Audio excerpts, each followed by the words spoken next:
Assalamualaikum warahmatullahi wabarakatuh. Waalaikumsalam warahmatullahi wabarakatuh. Dan semangat pagi. Pagi. Sudah tahu ya. Oke, baiklah, pada hari ini kita sudah kedatangan tamu dari teman-teman kita di pengurus harian HMTK PNUP, Himpunan Mahasiswa Teknik Kimia Politeknik Negeri Ujung Pandang. Langsung saja berarti ya, kita perkenalan diri masing-masing dari sini dulu. Iya, jadi perkenalkan nama saya Muhammad Zafran. Iya, jabatannya Ketua Umum sekarang. Periode 2020-2021. 2020-2021. Berarti baru-baru dilantik berarti nih. Iya kan, datang Pengurus baru. 27 Oktober kemarin. Mas segar-segar. Kelihatan segar-segar. Silakan. Ya, nama saya Muhammad Tolha Syahid Alhaya. Toha. Ya, saya koordinator Departemen Kaderisasi dan Organisasi PHMTK PNUP periode 2020-2021. Sama ya. Dipanggil apa nih? Saya biasa dipanggil AHA. Tolha. Aha. Bisa, AHA juga bisa. Aha. It's kayak selebgram. YouTubers juga tuh. Iya. Aha. Oke. Baiklah. Teknik Kimia HMTK. Mungkin setahu saya kemarin KMTK ya, keluarga mahasiswa Teknik Kimia. Ya, kembali kemudian ada beberapa perubahan dari kampus. Soto bisa dijelaskan? Iya, jadi kan kita juga bukan pelaku sejarah pada saat itu. Jadi setahunya kami ya berubah karena regulasi. Ya, kampus ya. Iya, mau tidak mau. Tapi perubahan dari keluarga ke himpunan itu menurutnya bagus tidak? Kalau misalkan yang saya pikirkan sendiri, karena kita bukan pelaku sejarahnya, jadi impact ke kitanya kan nggak ditahu. Nggak ketahui. Iya, bagaimana sebelumnya berjalan sebagai KMTK, dan yang kita tahu kan cuma sekarang HMTK-nya saja. Tapi sepertinya nilai-nilai apa yang mau diharapkan dari MTK ataupun KMTK itu sama pasti. Sama ya. Iya. Intinya bagaimana caranya kegiatan-kegiatan bisa terlaksana ya. Iya. Jadi no problem ya dengan nama keluarga dan himpunan, itu kan sebenarnya filosofis jadinya. Bukan persoalan nama. Jadi persoalan kita mau dianggap seperti apa jadinya. Oke.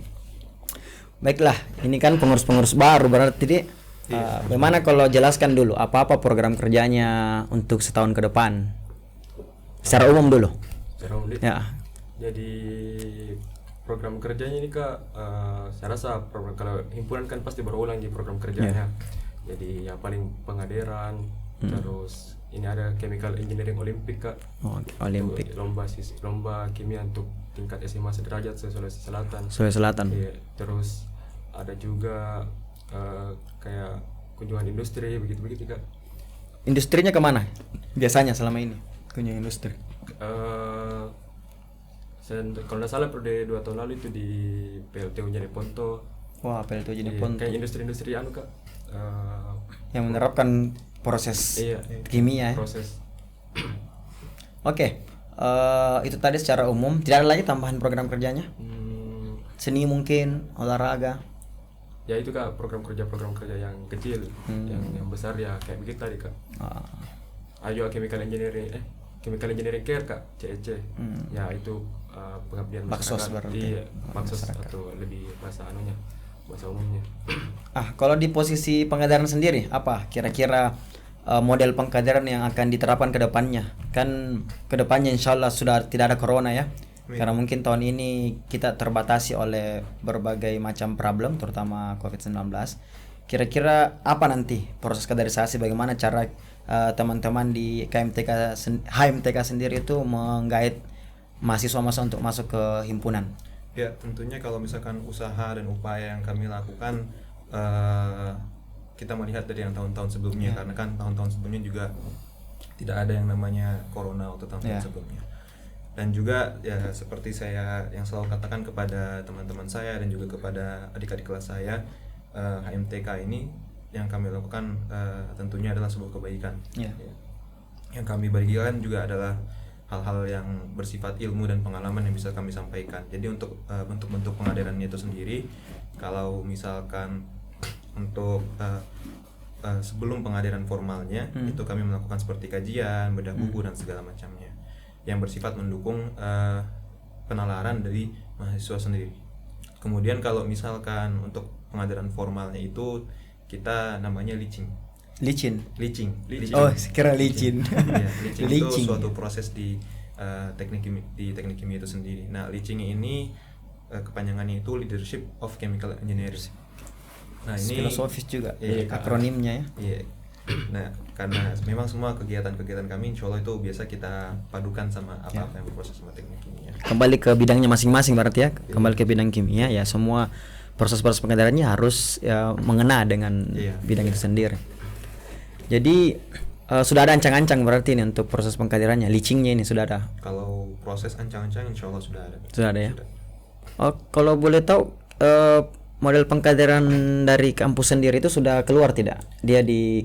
Kita boleh buka dari himpunan itu di tahun awal atau tahun selanjutnya? Kalau misalkan kemarin itu setelah panjang lebar konsolidasi dan segala macamnya, akhirnya kan keluar juga kemarin SK terbaru, Surat edaran ya. Surat edaran. Surat edaran ya, SE terbaru yang mengatakan bahwasanya pengkaderan ini bisa dilakukan setelahnya UTS sampai semester 1 berakhir.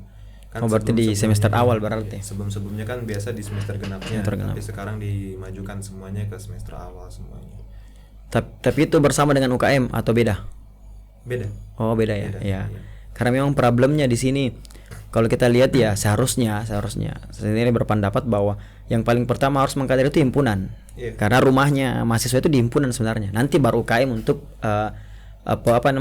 untuk dia menerjemahkan ke hobinya, untuk tempatnya dia menyalurkan apa yang dia inginkan, passionnya lah bahasanya. Tapi harus tetap ya di jurusan dulu yang paling pertama. Oke, Ketua Umum ya Muhammad Zafran, apa visi misinya HMTK? Untuk visinya HMTK itu kan ya terbinanya mahasiswa yang bertakwa kepada Tuhan Yang Maha Esa. Yang poin pertama bertakwa, sukses akademik, ya. sukses organisasi, profesionalisme, pengabdi masyarakat. Jadi sangat jelas di situ kan bahwa poin pertama adalah kita harus bertakwa kepada Tuhan Yang Maha Esa. Betul sekali. Terus poin kedua kita harus sukses akademik terlebih dahulu. Ya. Dan lalu dibarengi dengan sukses organisasi, terus diakhiri dengan profesionalisme, pengabdi masyarakat. Jadi kita di sini maksudnya profesionalisme, pengabdi masyarakat ya, bagaimana kita ini sebagai mahasiswa, beban nama mahasiswa itu kita harus profesional. Betul. Harus melihat kondisi sosial bagaimana masyarakat, pasti kita haruskan tugasnya mahasiswa kan pembawa aspirasi dari masyarakat atau bagaimana ya begitu kan. Jadi nilai-nilai mahasiswa memang diterjemahkan masuk ke dalam himpunan ya. Itu, iya. Jadi harusnya memang poin pertama ya bertakwa kepada Tuhan Yang Maha Esa. Kemudian bagaimana mereka bisa mendapatkan sisi akademiknya yang di dalam kampus. Iya. Apa yang ditawarkan dari HMTK sendiri untuk mahasiswa untuk mengenai akademiknya itu tersebut? Sebenarnya ya kembali kan kita merencanakan program kerja pasti untuk mewujudkan visinya HMTK sendiri. Jadi sedikit bercerita tentang strukturnya HMTK kan tadi. Boleh. Di departemen bidang internal itu kan tadi ada 4 departemen. Jadi ada departemen kaderisasi dan organisasi, ada departemen pendidikan dan studi kemahasiswaan, terus ada departemen kerohanian, terus ada departemen minat dan bakat. Jadi mungkin heran kenapa pendidikan dibedakan sama kaderisasi toh. Ya padahal ini bisa disatukan. Tapi kami punya untuk menyongsong namanya tujuan kami yang sukses akademik dan sukses organisasi. Jadi contoh di kaderisasi dan organisasi kita fokus kepada bagaimana ini mahasiswa untuk memiliki pemikiran-pemikiran yang bersifat organisasi begitu. Kalaupun di pendidikan dan studi kemahasiswaan kan itu kan pendidikan luas Kak, umum. Jadi kita bisa situ adakan kajian, bedah buku. Nah, di bidang studi kemahasiswaannya itu kami ya wadahi teman-teman mahasiswa dalam bidang penalaran. Bukan Kak, program studi pelajaran-pelajaran yang diajarkan prodinya masing-masing berarti. Gitu, Kak. Jadi kami wadahi Kak. Ada namanya kita program kerjanya study club. Iya, jadi seperti itu Kak. Jadi mewakili akademisi, terus kemudian organisatoris kita untuk menjadi aktivis. Pendidikan, aktivis juga di bidang organisasi. Gitu. Menarik. Jadi untuk bidang tadi pendidikan ya, itu program kerjanya diarahkan kemana? Apa-apa poin-poinnya yang harus dianukan? Seperti itu Kak, pendidikan itu kan yang sesuai dengan namanya pendidikan dan studi kemahasiswaan. Jadi untuk pendidikannya ya kita adakan di situ Kak, bedah buku. Ya, kajian, terus yang pendidikan umum Kak. Nah di studi kemahasiswaannya yang itu Kak, yang kami wadahi, kami adakan kelas. Kan biasa kalau dosen mengajarkan terbatas waktunya. Iya, terbatas waktu, jadi kami jadi penjelasan ulang. Iya Kak. Dan itu juga Kak, ada kan tadi aku bilang lomba antar CEC. CEO Kak. Oh, CEO Chemical Engineering Olympic. Iya, jadi insya Allah ini bulan Maret tahun depan Kak. Amin, semoga tercapai. Iya, siapa tahu teman-teman punya adik tuh Kak, punya kenalan guru ya, mungkin bisa diperkenalkan bahwa ada lomba kimia nanti di NUP. Siap.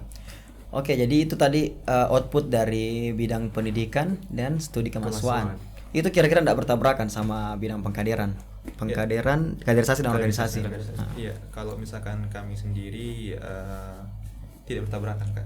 Sangat jelas tidak bertabrakan, karena yang kami pikul itu, kalau misalkan tadi dibilang bahasanya dari visi dan misi, yang kami pikul adalah bagian organisasinya, bukan bagian akademiknya. Jadi apapun yang menunjang akademik itu kita serahkan kepada bagian pendidikan. Tapi kalau misalkan apapun yang bersifatnya untuk menunjang kebaikan organisasi HMTK ini sendiri, itu berada pada kaderisasi dan organisasi. Ya, tapi berkesinambungan.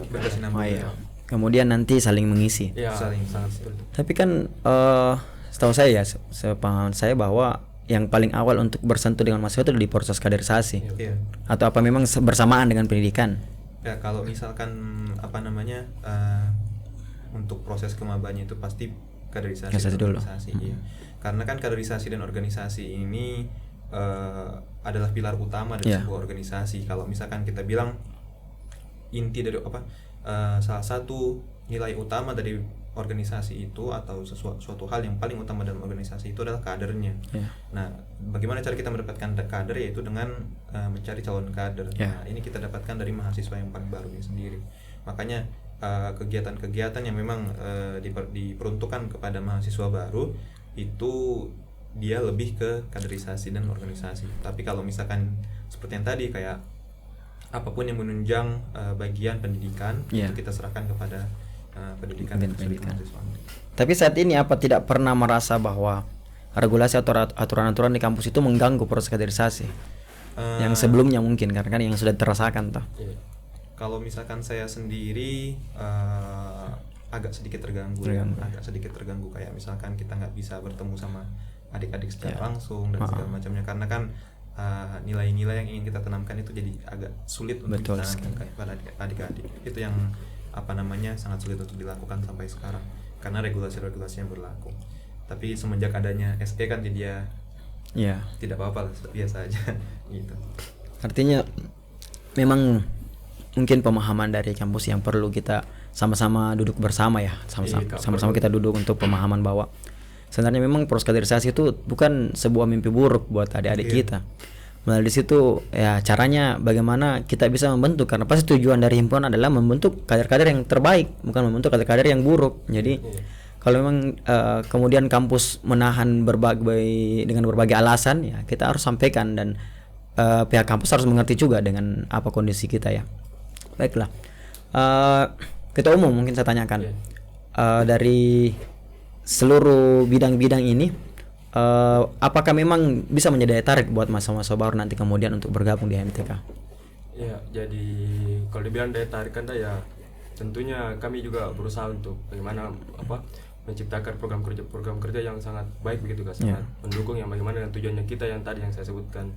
Jadi kembali lagi ke tujuannya kami ya, itu juga kami bagaimana menciptakan program kerja. Jadi ada yang di bidang itu tadi pendidikan studi kemahasiswaan tuh Kak, yang bagian kita akademiknya.